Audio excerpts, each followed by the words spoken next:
Mike, check. Justin Hunt. It's all happening. Thank you to everybody rocking with the channel. Thank you to everybody subscribe through the channel. Share the video, share the link. It's priceless. Big thank you to everyone who's donated. If you'd like to donate, hit the Cash App that's right up there, or you can hit the link in the description. Also, if you'd like to join our Discord, got a vibrant Discord community over there growing. Shout out to Lils and Javen for holding it down. 1 second applause. Links in the description for that too. Now, thank you for all the support that you guys have been giving me on the channel. It's priceless. I'm blessed and highly favored. Update on Charlie Kirk. Now, I had a couple people ask me, why am I covering this Charlie Kirk story? Well, one, the platform is life through the lens of hip hop. I've always covered things that were outside the realm of just what's happening specifically in the music. Just take a look through the history of this channel. Two, it's also a major media story. You know, just given who Charlie Kirk was and what he dedicated his life to. And the success that he had in being effective in the spheres of media that he had, it's kind of hard to ignore as a media story. And three, it's also a story that I think transcends things that are happening internationally, broadly speaking. You know, especially in Western cultures, the right is on the rise and people should be aware of what's happening out here. Now, major break. Perhaps it's a break. The FBI released supposed text messages, between Tyler Robinson. Tyler Robinson is the alleged murderer of Charlie Kirk. He's in custody right now in Utah. They released these text messages that they're saying they recovered from. It's just wild. We're going to get to it. It's just wild. I shouldn't be laughing at this because this is really a tragedy of our legal system and our law enforcement community, in my opinion. And obviously this is a tragedy all the way around. But the FBI released these text messages, supposedly an exchange between Tyler Robinson and his roommate / romantic partner, as he's being described, or as she's being described. Reportedly, his roommate was a trans woman, and they are doing everything they can to convince us that this is where Tyler was quote unquote radicalized. So this is part of what the FBI is reporting. And we're going to read through these text messages. We're going to take a look at some of these responses, but this has a lot of holes in it. We'll get to it. All right, so here's what it says here. The roommate, it says up top in bold, the roommate, period. The police interviewed Robinson's roommate, a biological male who was involved in a romantic relationship with Robinson. The roommate told police that the roommate received messages from Robinson about the shooting and provided those messages to police. On September 10, 2025, the roommate received a text message from Robinson which said, "Drop what you're doing, look under my keyboard." The roommate looked under the keyboard and found a note that stated, "I had the opportunity to take out Charlie Kirk and I'm going to take it." Police found a photograph of this note. Okay, so far they're saying Robinson texted a message to his roommate that said, "Look under the keyboard" at the note, and the note said, "I had the opportunity to take out Charlie Kirk and I'm going to take it." Police found the photograph of this note. They found a photograph of the note. It doesn't say they found the note. Okay, we'll go through this, but it already is kind of weird. The following text message exchange took place. After reading the note, the roommate responded, "What?" with a bunch of question marks. "You're joking, right?" Bunch of question marks. Robinson, "I am still okay, my love, but am stuck in Orem for a little while longer yet. Shouldn't be long until I can come home, but I gotta grab my rifle still. To be honest, I hope to keep this secret till I died of old age. I am sorry to involve you." Roommate, "You weren't the one who did it, right?" Robinson, "I am. I'm sorry." Roommate, "I thought they caught the person." Robinson, "No, they grabbed some crazy old dude, then interrogated someone in similar clothing. I had planned to grab my rifle from my drop point shortly after, but most of that side of town got locked down. It's quiet, almost enough to get out, but there's one vehicle lingering." One vehicle lingering. That is not regular language. The only people I'm used to seeing use words like vehicle are the feds, are the police. The police use words like vehicle. This is supposedly a 22-year-old person. Also, look at the detail in this paragraph. No, they grabbed some crazy old dude, then interrogated someone in similar clothing. I had planned to grab my rifle from my drop point shortly after, but most of that side of town got locked down. It's quiet, almost enough to get out, but there's one vehicle lingering. Tomato. This is what the FBI is saying is the text message conversation that they took from Tyler Robinson and Tyler's roommate. Okay. We'll keep going, but look at the vehicle. Tomato. Roommate. Why? Robinson. Why did I do it? Roommate. Yeah. Robinson. I had enough of his hatred. Some hate can't be negotiated out. If I am able to grab my rifle unseen, I will have left no evidence. Going to attempt to retrieve it again. Hopefully they have moved on. I haven't seen anything about them finding it. Look at the details. Like, I know people who will make certain types of purchases on Signal and won't even have this kind of detail. If you calling your weed man, you ain't using this kind of detail. This man supposedly just committed a watershed assassination. Went through the whole point of writing a note and leaving it under a keyboard, then texting his roommate to look under the keyboard to get the note that said, I'm going to take out Charlie Kirk. And then the roommate texts back why. And he tells he could have just started with this. He didn't need the note part. If you're going to be this detailed, look at this again. I had enough of his hatred. Some hate can't be negotiated out. If I'm able to grab my rifle unseen, I will have left no evidence. Going to attempt to retrieve it again. Hopefully they have moved on. I haven't seen anything about them finding it. This is... Tomato. Roommate. How long have you been planning this? Robinson, a bit over a week, I believe. I can get close to it, but there is a squad car parked right by it. I think they already swept that spot, but I don't want to chance it. Look at the unprompted details. Robinson, I'm wishing I had circled back and grabbed it as soon as I got to my vehicle. I'm worried what my old man would do if I didn't bring back Grandpa's rifle. I don't know if it had a serial number, but it wouldn't trace to me. I worry about prints. I had to leave it in a bush where I changed outfits. Didn't have the ability or time to bring it with. I might have to abandon it and hope they don't find prints. How the F will I explain losing it to my old man? It continues.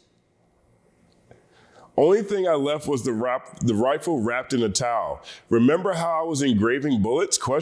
Remember how I was engraving bullets? The effing messages are mostly a big meme. If I see notices bulge UWU on Fox News, I might have a stroke. All right, I'm going to have to leave it. That really effing sucks. Judging from today, I'd say Grandpa's gun does fit fine. I don't know. I think that was $2,000 scope. Robinson, delete this exchange. Delete this exchange. Robinson, my dad wants photos of the rifle. He says Grandpa wants to know who has what. The feds released a photo of the rifle and it is very unique. He's calling me right now, not answering. Robinson, since Trump got into office, my dad has been pretty diehard MAGA. Robinson, I'm going to turn myself in willingly. One of my neighbors here is a deputy for the sheriff. Robinson, you are all I worry about, love. You are all I worry about, love. This is a 22-year-old. Roommate, I'm much more worried about you. Robinson, don't talk to the media, please. Don't take any interviews or make any comments. If any police ask you questions, ask for a lawyer and stay silent. So this is what the FBI wants to believe they were able to get from Tyler's devices. This exchange from a 22-year-old talking to his girlfriend, his roommate. This is what the FBI put out here. Tomato. Nobody's buying it. Nobody is buying it. Nobody on the left's buying it. Nobody's on the right's buying it. This is a bad ChatGPT. This is ChatGPT base plan, the free service. I mean, this is awful. All right, so here's a couple of reactions. We'll take a look at these. Here's the first one. This one's from Steve Bannon. Steve Bannon, right? Steve Bannon, Trump advisor, former, I think he was chief of staff of Trump, the first administration. You know, a major right-wing political organizer, activist, personality voice, Steve Bannon. Here's what Steve Bannon had to say after the FBI said, this is how Tyler talks to his girlfriend. This is how Tyler talks to his roommate. This is Steve Bannon. And as bad as it's presented in Utah, I'm not buying all of it. I'm particularly not buying those text messages. It just seems too stilted, too much like a script. Actually, a bad script. A bad script. That's what it looks like to me too, Steve Bannon. This might be the only time this happens, but 1 second applause. It looks like a bad script. A very bad script. Very bad script. Check this out. I thought this was pretty apropos too. Now, this is from Murray. Murray says, I'm not trying to be a conspiracy theorist, but I really have a hard time believing in a short text exchange, the alleged shooter makes his confession, confirms the location of the weapon, confirms the type of weapon, confirms it was wrapped in a towel, confirms his motive, exonerates the decoy, George Zinn, admits to the bullet engravings, confirms the wardrobe change, confirms how long he's been planning it, discloses the existence and location of a now destroyed pre-written confession note, randomly tells his boyfriend that his dad is diehard MAGA, as if he wouldn't already know given the nature of their relationship, and is worried about his dad, grandpa, being upset if he doesn't come home with the rifle, not the fact that he just used it to commit a murder. Not to mention a 22-year-old terminally online Zoomer using phrases like squad car, drop point, swept the area, my vehicle, till I died of old age, my old man. I'm sorry. I just don't believe it. I don't believe you. I don't believe it either, Murray. 1 second applause to you. This is where we're at. Now, there's a lot of things that have taken place, obviously, in the past 6 days. I think this weekend is the official memorial for Charlie Kirk. And it just doesn't look good. Cash Money Patel looks way over his head. Way over his head. He's speaking in front of Congress currently, actually, and fighting over the Epstein files. He's not handling those well. And his team didn't seem to do much when it came to this situation in Utah.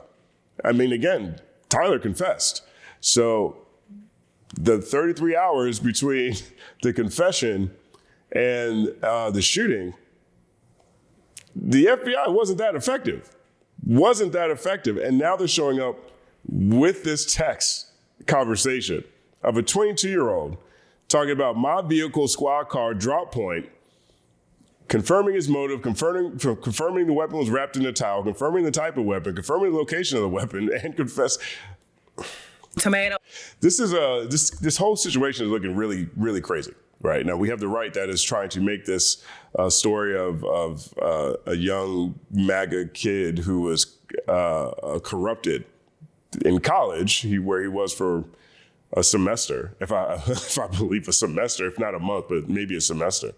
But they're really pushing this agenda that he was corrupted by his roommate, who's reportedly transgender.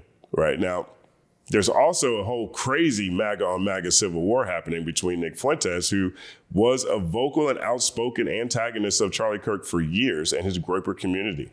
You know, as we talked about this in the initial story, Nick Fuentes was talking about how Charlie Kirk wasn't Christian enough, couldn't claim Christianity because of his position on Israel. And Nick Fuentes is looking like he thinks that it's possible that Tyler was a Groyper based on his actions. He released a statement 2 days ago, if I'm not mistaken, talking about how anyone who condones violence, that's a Groyper, he will disown them. We actually covered some of the Groyper reactions in the original video. Check it out if you missed it, that we did covering this situation. So, and then there's a lot of inconsistencies that people are pointing out when it comes to some of the security camera footage that was released, particularly the footage of the door cam footage of Tyler Robinson allegedly walking towards the college campus. He was walking up the street and he was limping because presumably he had the rifle put together, shoved down his pant leg, so he couldn't bend his knee, so it looked like he was limping. And then when they said they found the rifle, it was intact in the woods, wrapped in a towel, which we just talked about here. But there is a video clip that shows him jumping off of the roof presumably after the shooting, without the gun. And the story they're saying is he broke down the gun and put it in his book bag. And so people are very confused by that because, like, okay, you just committed this shooting, allegedly. And so you take time to break down the gun, put it in your book bag, jump off the roof, and then go stash the gun in the woods, but you put it back together before you stashed it again, right? So there's questions around that. We have Candace Owens, who is going scorched earth almost and pointing the finger at Israel for trying to bribe Charlie Kirk to take a more supportive stance on the genocide in Gaza, which the UN has today officially called it a genocide. So there is officially a genocide happening in Palestinian per the UN. And so they're going back and forth, right? So people, it's all over the place. This is literally all over the place. The FBI is now releasing this series of text messages and telling us that this is how a 22-year-old talked to his roommate. Tomato. I'm not sure what to expect, where this can break, but information is all over the place on this. Let me know what you guys think about this in the comment section. Here's a couple of other updates here. George Zinn, who was mentioned previously in the text messages, when the shooting first happened, there was this old guy who was arrested who was saying, I shot him. It was me. I did it. Shoot me, right? And so here he is. This is George Zinn. Another oddity in this case. Well, there's an update with George Zinn. It says new. The 71-year-old audience member who was arrested at Charlie Kirk's UVU event says he told cops he shot Kirk to distract police so the real shooter could escape. He shot police so the real shooter could escape. That's what he's saying. Here's the quote. I shot him, now shoot me, George Zinn allegedly said immediately after Kirk was shot. While speaking to investigators, Zinn said he was trying to draw attention from the real shooter. Zinn was charged with obstruction of justice, a second-degree felony, right? And if you look into this story, I mean, this guy Zinn has had a number of political arrests in his career, largely minor things on a local level. But they also found, reportedly, child pee in his phone. Child pee in his phone. Tomato. Disgusting, right? And so that's what happened with this guy. He says that he yelled that out to distract from the real shooter from being caught, to keep him from being caught. Tomato. All over the place with these stories, right? So the longer time goes, the details get murkier. Now, I'm not particularly surprised by this. I can't think of a high-profile assassination where all the details that we got in the beginning were actually what we learned later actually happened. Can't say that about JFK. Can't say that about Martin Luther King. Can't say that about Robert F. Kennedy. You can't say that when it comes to these high-profile shootings, whatever the initial report is, it's never what it ends up being, right? So we'll have to see what happens with Tyler Robinson and all of these moving parts. All of these moving parts. So one thing that is happening is that Charlie Kirk is being made a martyr, and he's being made he's been hailed as a hero at this point in time. At this point in time, he's being hailed as a hero. And there's been wall-to-wall Charlie Kirk, everything, all week long. And we're also seeing a more aggressive position from the administration and from the government, who has now officially begun weaponizing all of their resources to attack people who disagreed with Charlie Kirk or who have said ill things. There's reportedly a document that has tens of thousands of people who posted things that weren't complimentary to Charlie Kirk online, essentially doxing them. And people are reaching out to and calling their jobs and letting people know. Some 600, if not 1,000 people by now have been fired. The Department of Justice said that Pam Bondi, Attorney General, she came out and said that they're going to be prosecuting hate speech, which is something that Charlie Kirk didn't believe actually existed, but said they're going to be prosecuting hate speech around this. Marco Rubio said that they're going to take the opportunity to potentially take people's passports away. Okay, so this is the environment we're in. This is an increasingly fascistic environment. Fear is the point, and be careful and be aware of the things and the information and the energy that we put out. I talk about that all the time, just generally speaking, but particularly at this point in time, and particularly when it comes to this case. There's a a woman. She was the one black op-ed writer at the Washington Post. She was fired from the Washington Post. Only black woman, I think probably the only black writer, but I believe but she's definitely a black woman, opinion writer at the Washington Post. She was fired for simply posting a quote, a Charlie Kirk quote, a quote that Charlie Kirk said. Because it's very difficult to talk about Charlie Kirk and use his words at the same time. That got her fired. So this is the environment that we're in. Also, tragic story, super tragic story that happened in Mississippi. It's unrelated, but in a way it kind of is related. In this environment has an impact. In the days following Charlie Kirk's assassination, we reported here that 20-something HBCUs had to shut down because there were death threats of violence were made to each of the campuses. This is not a black people thing. We, of course, the black community, don't have a lot of love for Charlie Kirk. Don't have anything positive to say about him because we observed, and a lot of times we're on the other end of his life's work. But there was 20 violent threats of violence made to HBCUs. And on one campus, Delta University in Mississippi, there was a lynching. Check this out. This is Ben Crump. He's been retained as the lawyer for Demetravion Trey Reed. And he was a Delta State University student who was lynched. Here's what Ben Crump says. We've been retained by the family of Trey Reed, the 21-year-old Delta State University student whose body was found hanging from a tree. Trey was a young man full of promise and warmth, deeply loved and respected by all who knew him. His family and the campus community deserve full independent investigation to uncover the truth about what happened. We cannot accept vague conclusions when so many questions remain. I stand with this family and I will lead a team of civil rights leaders and organizations in pursuing transparency and answers for Trey's family. 1 second applause. But the details around this are disgusting. So Trey Reed reportedly was, again, as you read here, he was lynched and hung from a tree in the part of the campus where there was no cameras. Now, you can use additional cameras to see who went in that direction. But he was lynched and hung in a tree in a part of the campus that had no cameras. The authorities on the ground said they wanted to rule this a hanging and wanted to close the investigation. They said it was they wanted to say this was a suicide and close the investigation. Reed's family says that he had bruises and broken bones. And so now they're searching for an independent investigation so they won't close the case. Now, this is ongoing. We shall see what happens next with this. But rest in peace to Trey Reed. 1 second applause. And this is the environment that we're in.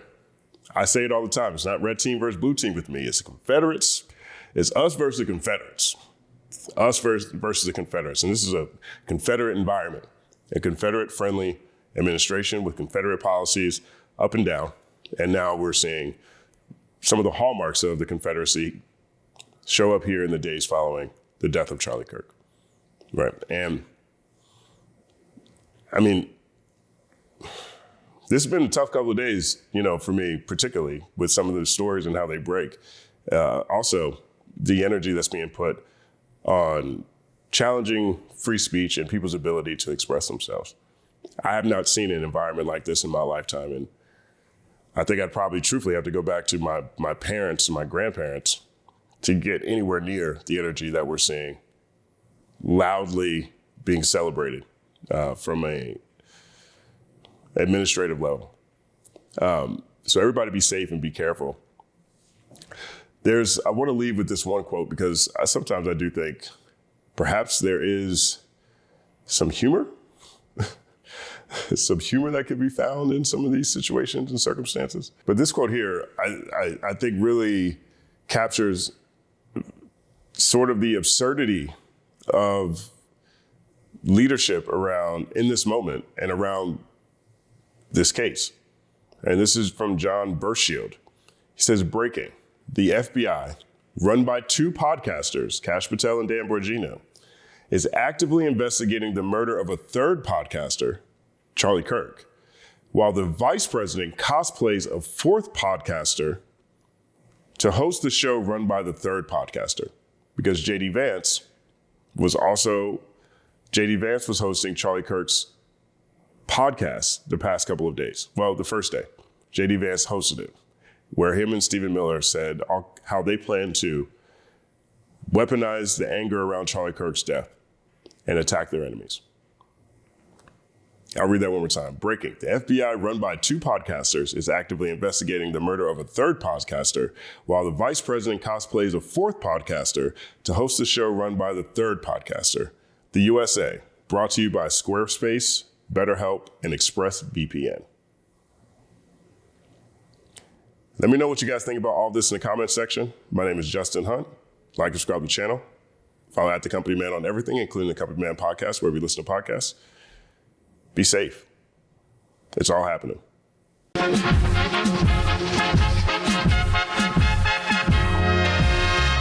Justin Hunt is here, it's all happening. Justin Hunt is here, it's all happening. The mathematical breakdown of this mighty game of rap we in. It's boom bapping. Systematical culture views us radical, it's all happening. Shaking hands and dabbing them. Life through the lens of hip hop, from trip hop to yes, y'all, you don't stop, you don't stop. Justin Hunt is here, it's all happening. It's all happening, yes, it's all happening. Justin Hunt is here, it's all happening. It's all happening, yes, it's all happening.